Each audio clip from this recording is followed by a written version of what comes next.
Jules Verne, 20 milieux sous les mers, tome 2. Chapitre 17. Du Cap Horn à l'Amazone.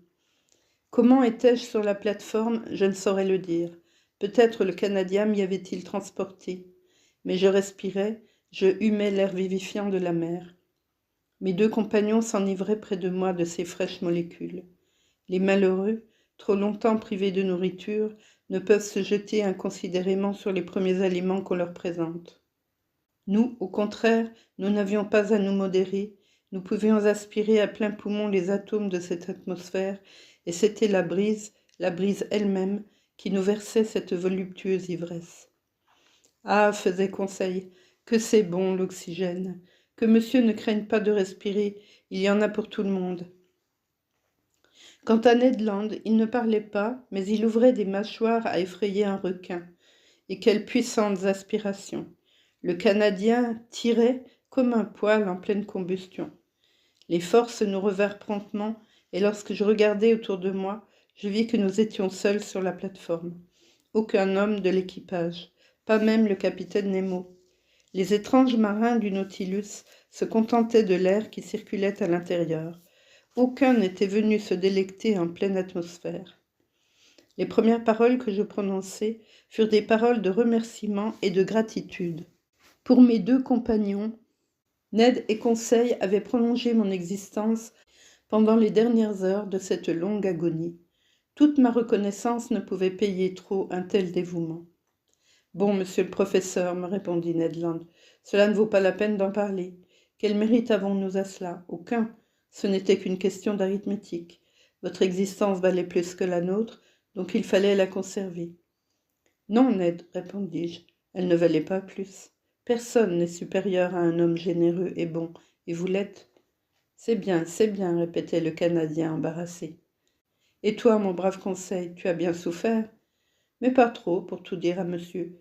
Il me manquait bien quelques gorgées d'air, mais je crois que je m'y serais fait. D'ailleurs, je regardais monsieur qui se pâmait, et cela ne me donnait pas la moindre envie de respirer. Cela me coupait, comme on dit, et la respire. Conseil, confus de s'être jeté dans la banalité, n'acheva pas. « Mes amis, répondis-je vivement ému, nous sommes liés les uns aux autres pour jamais, et vous avez sur moi des droits dont j'abuserai, riposta le Canadien. « Hein, fit Conseil. « Oui, reprit Ned Land, le droit de vous entraîner avec moi quand je quitterai cet infernal Nautilus. »« Au fait, dit Conseil, allons-nous du bon côté ?»« Oui, répondis-je, puisque nous allons du côté du soleil, et ici, le soleil, c'est le nord. »« Sans doute, reprit Ned Land, mais il reste à savoir si nous rallions le Pacifique ou l'Atlantique, c'est-à-dire les mers fréquentées ou désertes. » À cela, je ne pouvais répondre, et je craignais que le capitaine Nemo ne nous ramenât plutôt vers ce vaste océan qui baigne à la fois les côtes de l'Asie et de l'Amérique. Il compléterait ainsi son tour du monde sous-marin et reviendrait vers ces mers où le Nautilus trouvait la plus entière indépendance. Mais si nous retournions au Pacifique, loin de toute terre habitée, que devenaient les projets de Ned Land?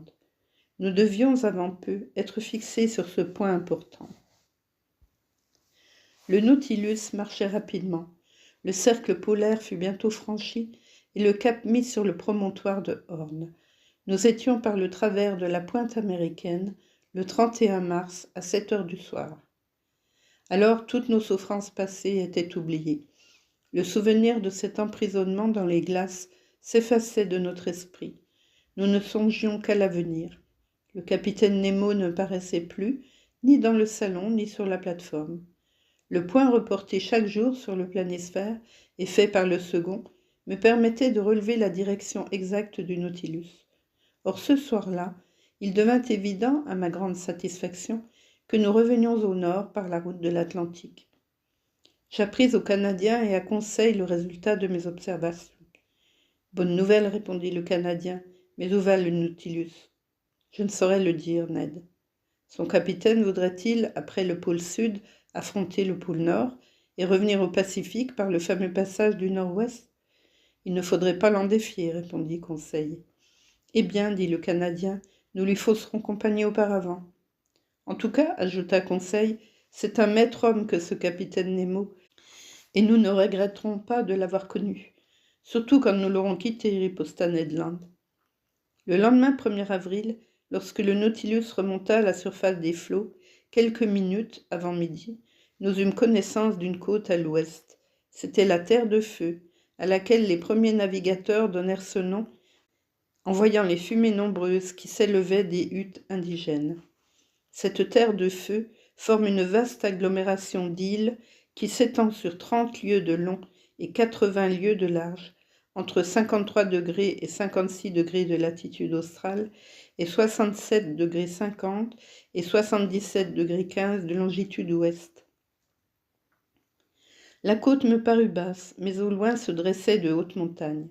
Je crus même entrevoir le mont Sarmiento, élevé de 2070 mètres au-dessus du niveau de la mer, bloc pyramidal de schiste à sommet très aigu, qui, suivant qu'il est voilé ou dégagé de vapeur, annonce le beau ou le mauvais temps, me dit Ned Land. Un fameux baromètre, mon ami. Oui, monsieur, un baromètre naturel qui ne m'a jamais trompé quand je naviguais dans les passes du détroit de Magellan. En ce moment, ce pic nous parut nettement découpé sur le fond du ciel. C'était un présage de beau temps, il se réalisa. Le Nautilus, rentré sous les eaux, se rapprocha de la côte qu'il prolongea à quelques milles seulement. Par les vitres du salon, je vis de longues lianes et des fucus gigantesques, ces varechs porte-poires dont la mer libre du pôle renfermait quelques échantillons. Avec leurs filaments visqueux et polis, ils mesuraient jusqu'à 300 mètres de longueur. Véritables câbles, plus gros que le pouce, très résistants, ils servent souvent d'amarre aux navires. Une autre herbe, connue sous le nom de velpe, à feuilles longues de 4 pieds, empâtée dans les concrétions coralligènes, tapissait les fonds. Elle servait de nid et de nourriture à des myriades de crustacés et de mollusques, des crabes, des seiches. Là, les phoques et les loutres se livraient à de splendides repas, mélangeant la chair du poisson et les légumes de la mer, suivant la méthode anglaise. Sur ces fonds gras et luxuriants, le Nautilus passait avec une extrême rapidité. Vers le soir, il se rapprocha de l'archipel des Malouines, dont je pus le lendemain reconnaître les âpres sommets. La profondeur de la mer était médiocre. Je pensai donc, non sans raison, que ces deux îles, entourées d'un grand nombre d'îlots, faisaient autrefois partie des terres magellaniques. Les Malouines furent probablement découvertes par le célèbre John Davis, qui leur imposa le nom de Davis Southern Island. Plus tard, Richard Hawkins les appela Maiden Island, île de la Vierge. Elles furent ensuite nommées Malouines au commencement du XVIIIe siècle par des pêcheurs de Saint-Malo, et enfin Falkland par les Anglais auxquels elles appartiennent aujourd'hui. Sur ces parages, nos filets rapportèrent de beaux spécimens d'algues, et particulièrement un certain fucus, dont les racines étaient chargées de moules, qui sont les meilleurs du monde. Des oies et des canards s'abattirent par douzaines sur la plateforme et prirent place bientôt dans les offices du bord. En fait de poissons, j'observai spécialement des osseux appartenant au genre goby et surtout des boulereaux longs de 2 décimètres, tout parsemés de taches blanchâtres et jaunes. J'admirai également de nombreuses méduses, et les plus belles du genre, les chrysaores, particulières aux mers des Malouines. Tantôt elles figuraient une ombrelle demi-sphérique très lisse, rayée de lignes d'un rouge brun et terminée par 12 festons réguliers. Tantôt c'était une corbeille renversée, d'où s'échappaient gracieusement de larges feuilles et de longues ramilles rouges. Elles nageaient en agitant leurs 4 bras foliacés et laissaient pendre à la dérive leur opulente chevelure de tentacules. J'aurais voulu conserver quelques échantillons de ces délicats zoophytes, mais ce ne sont que des nuages, des ombres, des apparences qui fondent et s'évaporent hors de leur élément natal. Lorsque les dernières hauteurs des Malouines eurent disparu sous l'horizon, le Nautilus s'immergea entre 20 et 25 mètres et suivit la côte américaine. Le capitaine Nemo ne se montrait pas. Jusqu'au 3 avril, nous ne quittâmes pas les parages de la Patagonie, tantôt sous l'océan, tantôt à sa surface. Le Nautilus dépassa le large estuaire formé par l'embouchure de la Plata et se trouva le 4 avril par le travers de l'Uruguay, mais à 50 milles au large. Sa direction se maintenait au nord et il suivait les longues sinuosités de l'Amérique méridionale. Nous avions fait alors 16 000 lieues depuis notre embarquement dans les mers du Japon. Vers 11 heures du matin, le tropique du Capricorne fut coupé sur le 37e méridien et nous passâmes au large du Cap Frio. Le capitaine Nemo, au grand déplaisir de Ned Land, n'aimait pas le voisinage de ces côtes, habitées du Brésil, car il marchait avec une vitesse vertigineuse. Pas un poisson, pas un oiseau, des plus rapides qui soient, ne pouvait nous suivre, et les curiosités naturelles de ces mers échappèrent à toute observation. Cette rapidité se soutint pendant plusieurs jours, et le 9 avril au soir, nous avions connaissance de la pointe la plus orientale de l'Amérique du Sud, qui forme le cap San Roque.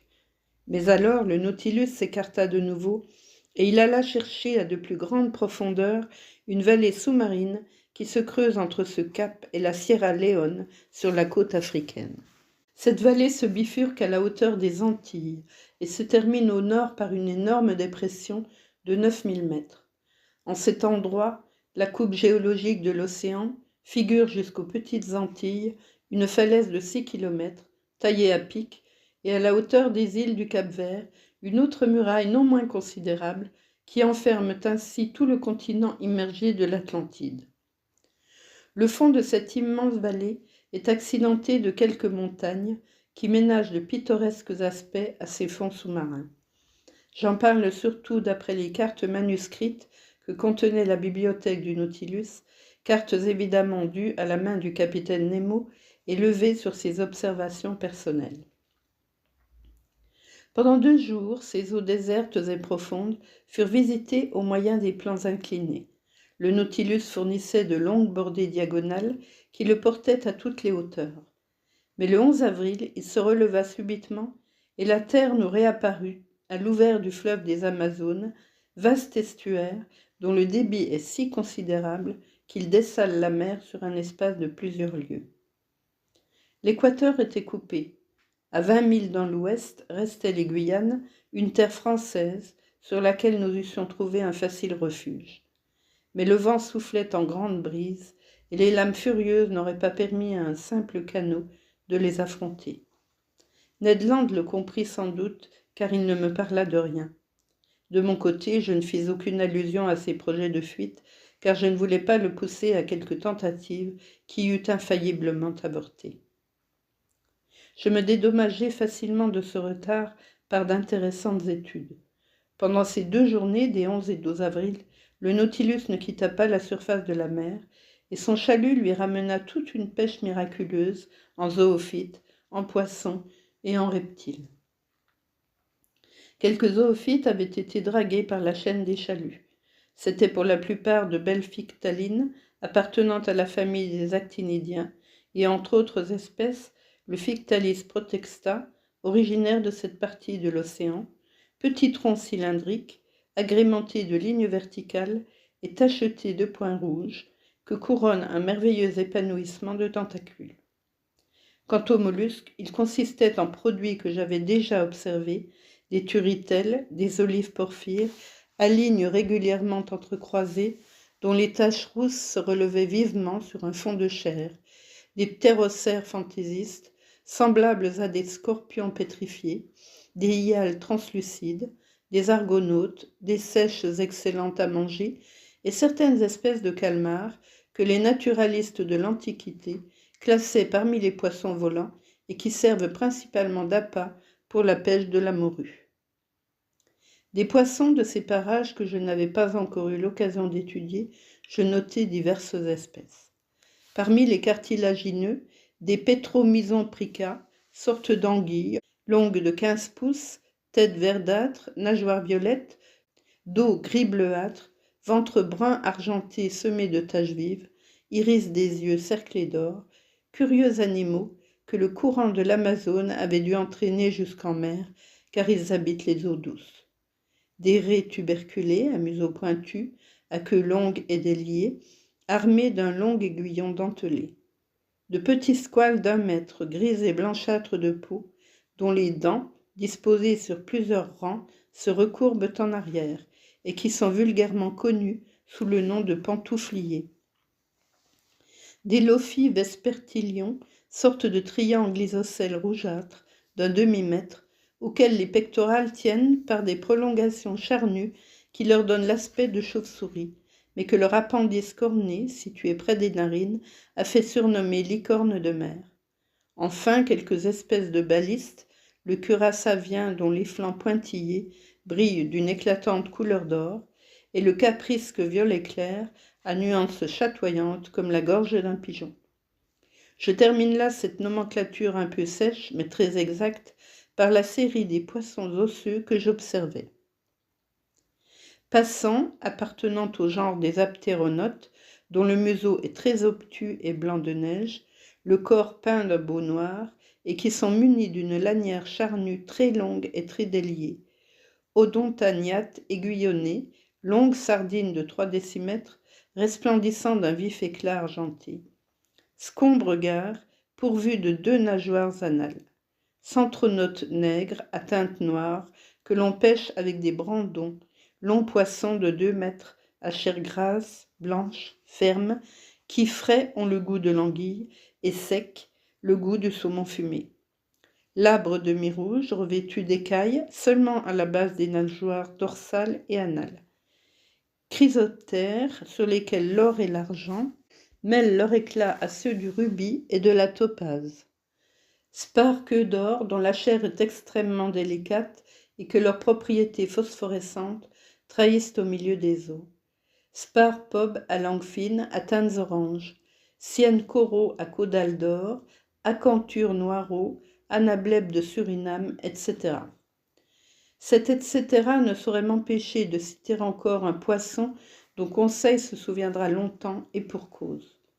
Un de nos filets avait rapporté une sorte de raie très aplatie, qui, la queue coupée, eût formé un disque parfait et qui pesait une vingtaine de kilogrammes. Elle était blanche en dessous, rougeâtre en dessus, avec de grandes taches rondes d'un bleu foncé et cerclées de noir, très lisse de peau et terminée par une nageoire bilobée. Étendue sur la plateforme, elle se débattait, essayait de se retourner par des mouvements convulsifs et faisait tant d'efforts qu'un dernier soubresaut allait la précipiter à la mer. Mais Conseil, qui tenait à son poisson, se précipita sur lui et avant que je pusse l'en empêcher, il le saisit à 2 mains. Aussitôt le voilà renversé, les jambes en l'air, paralysé d'une moitié du corps et criant « Ah, mon maître, venez à moi !» C'était la première fois que le pauvre garçon ne me parlait pas à la 3e personne. Le Canadien et moi, nous l'avions relevé, nous le frictionnions à bras raccourcis, et quand il reprit ses sens, cet éternel classificateur murmura d'une voix entrecoupée. Classe des cartilagineux, ordre des chondroptérygiens, à branchies fixes, sous-ordre des sélaciens, famille des raies, genre des torpilles. Oui, mon ami, répondis-je, c'est une torpille qui t'a mis dans ce déplorable état. Ah, monsieur peut m'en croire, riposta Conseil, mais je me vengerai de cet animal. Et comment? En le mangeant. Ce qu'il fit le soir même, mais par pure représailles, car franchement, c'était coriace. L'infortuné Conseil s'était attaqué à une torpille de la plus dangereuse espèce, la cumana. Ce bizarre animal, dans un milieu conducteur tel que l'eau, foudroie les poissons à plusieurs mètres de distance, tant est grande la puissance de son organe électrique, dont les 2 surfaces principales ne mesurent pas moins de 27 pieds carrés. Le lendemain 12 avril, pendant la journée, le Nautilus s'approcha de la côte hollandaise, vers l'embouchure du Maroni. Là vivaient en famille plusieurs groupes de lamantins. C'étaient des manates qui, comme le dugong et le stellaire, appartiennent à l'ordre des siréniens. Ces beaux animaux, paisibles et inoffensifs, longs de 6 à 7 mètres, devaient peser au moins 4000 kg. J'appris à Ned Land et à Conseil que la prévoyante nature avait assigné à ces mammifères un rôle important. Ce sont eux, en effet, qui, comme les phoques, doivent paître les prairies sous-marines et détruire ainsi les agglomérations d'herbes qui obstruent l'embouchure des fleuves tropicaux. Et savez-vous, ajoutai-je, ce qui s'est produit depuis que les hommes ont presque entièrement anéanti ces races utiles? C'est que les herbes putréfiées ont empoisonné l'air, et l'air empoisonné, c'est la fièvre jaune qui désole ces admirables contrées. Les végétations vénéneuses se sont multipliées sous ces mers torrides et le mal s'est irrésistiblement développé depuis l'embouchure du Rio de la Plata jusqu'aux Florides. Et s'il faut en croire Toussonnel, ce fléau n'est rien encore auprès de celui qui frappera nos descendants lorsque les mers seront dépeuplées de baleines et de phoques. Alors, encombrées de poulpes, de méduses, de calmars, elles deviendront de vastes foyers d'infection, puisque leurs flots ne posséderont plus ces vastes estomacs que Dieu avait chargés d'écumer la surface des mers. Cependant, sans dédaigner ces théories, l'équipage du Nautilus s'empara d'une demi-douzaine de manates. Il s'agissait en effet d'approvisionner les cambus d'une chair excellente, supérieure à celle du bœuf et du veau. Cette chasse ne fut pas intéressante. Les manates se laissaient frapper sans se défendre. Plusieurs milliers de kilos de viande, destinés à être séchés, furent emmagasinés à bord. Ce jour-là, une pêche, singulièrement pratiquée, vint encore accroître les réserves du Nautilus, tant ces mers se montraient giboyeuses. Le chalut avait rapporté dans ses mailles un certain nombre de poissons, dont la tête se terminait par une plaque ovale à rebord charnu. C'étaient des échénéides de la troisième famille des malacoptérygiens, subbrachiens. Leur disque aplati se compose de lames cartilagineuses, transversales, mobiles, entre lesquelles l'animal peut opérer le vide, ce qui lui permet d'adhérer aux objets à la façon d'une ventouse. Le rémora que j'avais observé dans la Méditerranée appartient à cette espèce. Mais celui dont il s'agit ici, c'était l'échénéide ostéochère, particulier à cette mer. Nos marins, à mesure qu'ils les prenaient, les déposaient dans des bailles pleines d'eau. La pêche terminée, le Nautilus se rapprocha de la côte. En cet endroit, un certain nombre de tortues marines dormaient à la surface des flots. Il eût été difficile de s'emparer de ces précieux reptiles, car le moindre bruit les éveille et leur solide carapace est à l'épreuve du harpon. Mais l'échénéide devait opérer cette capture avec une sûreté et une précision extraordinaires. Cet animal, en effet, est un hameçon vivant qui ferait le bonheur et la fortune du naïf pêcheur à la ligne. Les hommes du Nautilus attachèrent à la queue de ces poissons un anneau assez large pour ne pas gêner leurs mouvements, et à cet anneau une longue corde amarrée à bord par l'autre bout. Les échénéides, jetés à la mer, commencèrent aussitôt leur rôle et allèrent se fixer au plastron des tortues. Leur ténacité était telle qu'ils se fussent déchirés plutôt que de lâcher prise. On les halait à bord et avec eux les tortues, auxquelles ils adhéraient. On prit ainsi plusieurs cacouannes, larges d'1 mètre, qui pesaient 200 kilos. Leur carapace, couverte de plaques cornées, grandes, minces, transparentes, brunes, avec mouchetures blanches et jaunes, les rendaient très précieuses. En outre, elles étaient excellentes au point de vue comestible, ainsi que les tortues franches, qui sont d'un goût exquis. Cette pêche termina notre séjour sur les parages de l'Amazone, et la nuit venue, le Nautilus regagna la haute mer.